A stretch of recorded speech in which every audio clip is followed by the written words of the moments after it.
ನಾನು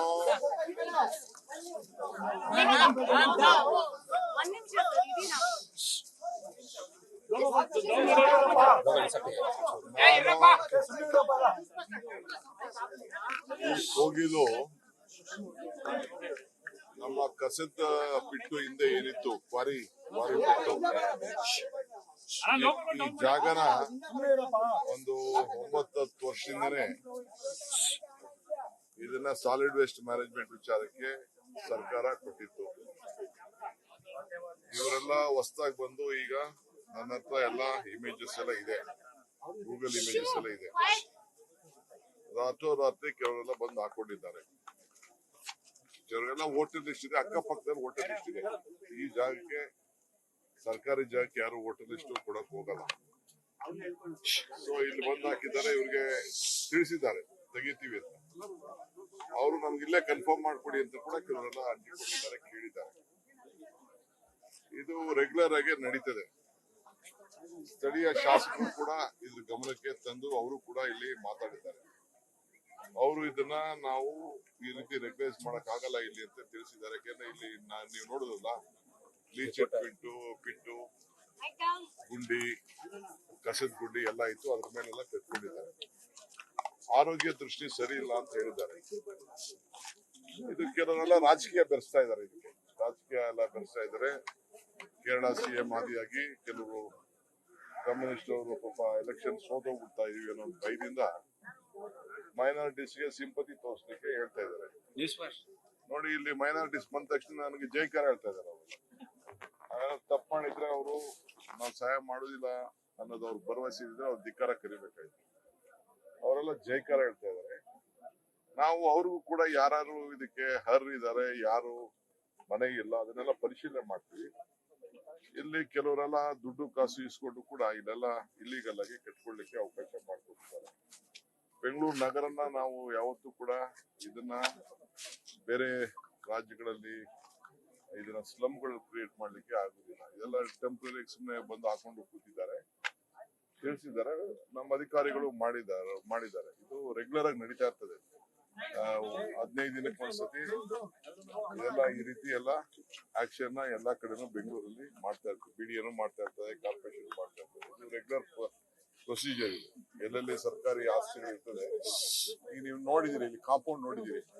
ಈ ಕಾಂಪೌಂಡ್ ಇವತ್ತೇನು ಹಾಕಿಲ್ಲ. ಈ ಕಾಂಪೌಂಡ್ ಸುಮಾರು ಹಿಂದೆನೆ ಯಾವಾಗಾರು ಕಾಂಟ್ರಾಕ್ಟ್ ಕಾಂಪೌಂಡ್ 2 ವರ್ಷದಿಂದನೇ ಅದಕ್ಕೆ ಟೆಂಡರ್ ಕರೆದು ಕಾಂಪೌಂಡ್ ಹಾಕ್ಲಿಕ್ಕೆ ಪ್ರಯತ್ನ ಮಾಡಿದ್ದಾರೆ. ಆಗ ಸ್ವಲ್ಪ ಎಲ್ಲ ಜಾಸ್ತಿ ಹಾಕೊಂಡು ಬಂದಿದ್ದಾರೆ. ಸೊ ಕಾನೂನು ಪ್ರಕಾರ ಮಾಡಿದ್ದಾರೆ. ಬಟ್ ಇಲ್ಲಿ ಯಾರಿಗೆ ಅನ್ಯಾಯ ಆಗಿದೆ, ಅಕಸ್ಮಾತ್ ಯಾರಿಗಾರು ಜಾಗ ಇಲ್ಲ ಅಂತಂದ್ರೆ ನಮ್ಮ ಸರ್ಕಾರದಲ್ಲಿ ಒಂದು ಪಾಲಿಸಿ ಇದೆ, ಅವ್ರಿಗೆಲ್ಲ ಮನೆ ಸೈಟ್ಗಳು ಕೊಡುವಂಥದ್ದು.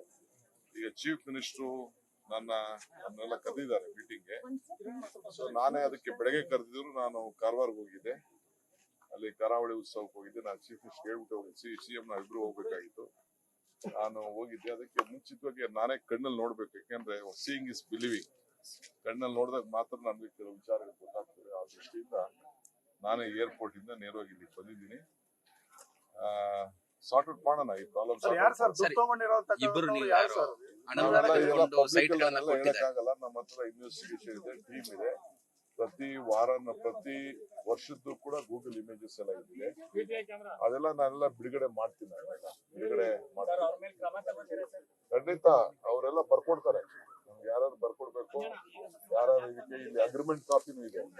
ಗೌರ್ಮೆಂಟ್ ಜಾಗಕ್ಕೆ ಮಾಡಿರುವಂತ ಅಗ್ರಿಮೆಂಟ್ ಜಾಗ ಇಲ್ಲಿ 10,000 ಇಟ್ಕೊಂಡು ಟೆನೆಂಟ್ ರೆಂಟಲ್ ಅಂದ್ಬಿಟ್ಟು ಸ್ವಂತ ಆಸ್ತಿ ತರ ಕೊಟ್ಟಿರೋ ಅಗ್ರಿಮೆಂಟ್ ಕಾಪಿ 1 ಲಕ್ಷ 2 ಲಕ್ಷ ಎಲ್ಲ ಇಸ್ಕೊಂಡು ಸೈಟ್ಗಳನ್ನು ಕೊಟ್ಟಿದ್ದಾರೆ ಅಂತ ಹೇಳಿ ನಿವಾಸಿಗಳು ಆರೋಪ ಮಾಡ್ತಿದ್ದಾರೆ. ಅದೇ 1 ಲಕ್ಷ ತೆಗೆದುಕೊಂಡಿದ್ದಾರೆ ಅಂತ.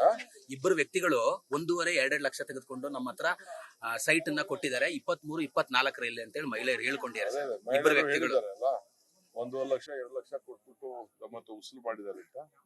ಅದಕ್ಕೆಲ್ಲ ಅವ್ರ ಹೆಸರುಗಳೆಲ್ಲ ದಾಖಲೆಗಳೆಲ್ಲ ನಾವು ತೆಗೆದುಕೊಳ್ತೀವಿ. ಈ ರೀತಿ ಲ್ಯಾಂಡ್ ಗ್ರಾಬರ್ಸ್ಗೆಲ್ಲ ಬೆಂಗಳೂರಲ್ಲಿ ಅವಕಾಶ ಕೊಡಕ್ ಆಗಲ್ಲ. ಸೊ ಬಟ್ ಯಾರು ಬಡವರಿದ್ದಾರೆ ಖಂಡಿತ ಅವ್ರು ಸಹಾಯ ಮಾಡಬೇಕು. ಅದನ್ನೆಲ್ಲ ನಾವು ನೋಡಿ ನಾವು ಮಾಡ್ತೀವಿ. ನಾನು ಹೋಟೆಲ್ ಲಿಸ್ಟ್ ನೆಲ್ಲ ತೆಗೆದು ನೋಡಿದೆ, ಕಾಪಿಗಳ ತೆಗೆದುಕೊಂಡಿದ್ದೀನಿ. ಈ ಪಕ್ಕದ ನಂಬರ್ಗಳಲ್ಲಿ ಕೆಲವರೆಲ್ಲ ವಾಸವಾಗಿದ್ದವರೆಲ್ಲ ಕೆಲವರು ಇದ್ದಾರೆ. ಅವರು ಅಲ್ಲಿ ಅಡ್ರೆಸ್ ಇದೆ, ಇಲ್ಲಿ ಅಡ್ರೆಸ್ ಏನಿಲ್ಲ, ಈ ನಂಬರ್ ಅಡ್ರೆಸ್ ಏನಿಲ್ಲ. ಇದನ್ನ ನಾವು ನೋಡ್ತೀವಿ. ಸೊ ನಮ್ಮ ಸ್ಥಳೀಯ ಮುಖಂಡರುಗಳು ಕೂಡ ಇದ್ರ ಬಗ್ಗೆ ಬೇಕಾದಷ್ಟು ಜನ ಇದ್ರ ಬಗ್ಗೆ ವಿಚಾರ ಎಲ್ಲ ತಿಳಿಸಿದ್ದಾರೆ. ಯಾರು ನ್ಯಾಯ ನಿಜವಾದ ತೊಂದರೆ ಆಗಿದೆ ಅವ್ರಿಗೆ ನ್ಯಾಯ ಒದಗಿಸ್ಕೊಡುವಂತ ಕೆಲಸ ಮಾಡ್ತೀವಿ. ಬಟ್ ಬೇರೆಯವರು ರಾಜಕಾರಣ ಇಲ್ಲಿ ಮಾಡೋದು, ಕೇರಳ ಅವರೆಲ್ಲ ರಾಜಕಾರಣ ಮಾಡ್ಬೇಕು. ಟೋಟಲ್ ಈಗ ನಿಮ್ಮ ಕಾಂಗ್ರೆಸ್ ಸರ್ಕಾರಕ್ಕೆ ಯಾವ ಮುಜುಗರನೂ ಇಲ್ಲ, ಯಾವ ಮುಜುಗರನೂ ಇಲ್ಲ. ಬೆಂಗಳೂರು ನಗರದ ಸ್ವಚ್ಛತೆನ ನಾವು ಕಾಪಾಡ್ಬೇಕು, ಕಾನೂನು ಕಾಪಾಡ್ಬೇಕು. ಯಾರಾದ್ರೂ ಬಂದವರೆಲ್ಲ ಇಲ್ಲಿಗೆಲ್ಲ ನಾವೆಲ್ಲ ಆತರ ಎಲ್ಲ ಹಾಕಕ್ ಬಿಡಕ್ಕಾಗಲ್ಲ. ಪ್ರತಿಯೊಂದಕ್ಕೂ ದಾಖಲೆ ಇರಬೇಕು, ಯಾವ ಮುಜುಗರನೂ ಇಲ್ಲ. ಈಗ ನಿಮ್ ಮನೆ ಮುಂದೆ ಬಂದು ಯಾರು ಬಂದು ಪಕ್ಕದಲ್ಲಿ ಹಾಕೋಬಿಟ್ರೆ ನಿಮ್ಗೆ ಬಿಟ್ಬಿಡ್ತೀರಾ ನೀವು? ಇದು ಅವ್ರ ಕಾರ್ಪೊರೇಷನ್ ಅವರು, ಸಾಲಿಡ್ ವೇಸ್ಟ್ ಮ್ಯಾನೇಜ್ಮೆಂಟ್ ಅವರು ಒಂದು ಅದಕ್ಕೆ ಅಂತ ಇಲಾಖೆ ಇಟ್ಟಿದೀವಿ. ಅದಕ್ಕೆ ಅವರು ಇಲ್ಲಿ ಅದನ್ನ ರಕ್ಷಣೆ ಮಾಡಕ್ಕೆ ಅರ್ಧ ಕಾಂಪೌಂಡ್ ಆಗಲೇ ಹಾಕಿದ್ದಾರೆ, ಇನ್ನು ಅರ್ಧ ಹಾಕ್ಬೇಕಾಗಿತ್ತು.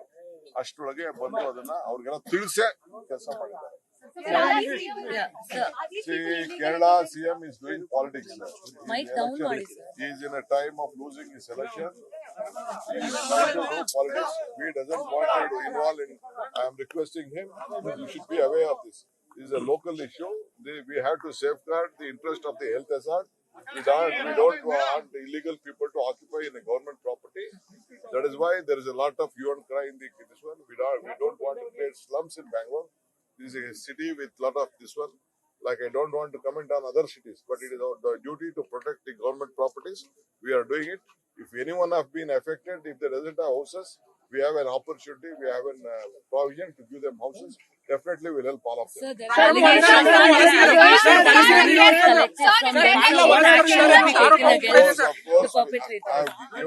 have got a representation, we have got allegations. Some of them have collected 1 lakh, 2 lakh rupees to put here this one. Lot of women have said, lot of people also have communicated to me. They have given some agreement as if they are the owners. We have collected. We definitely will take action against all those. So what is the interest of Kerala and Karnataka? What is the interest of Kerala and Karnataka's Kogilosa? We don't want any Keralites. Our chief minister, let him do his job. We will do our job. So are these illegal immigrants?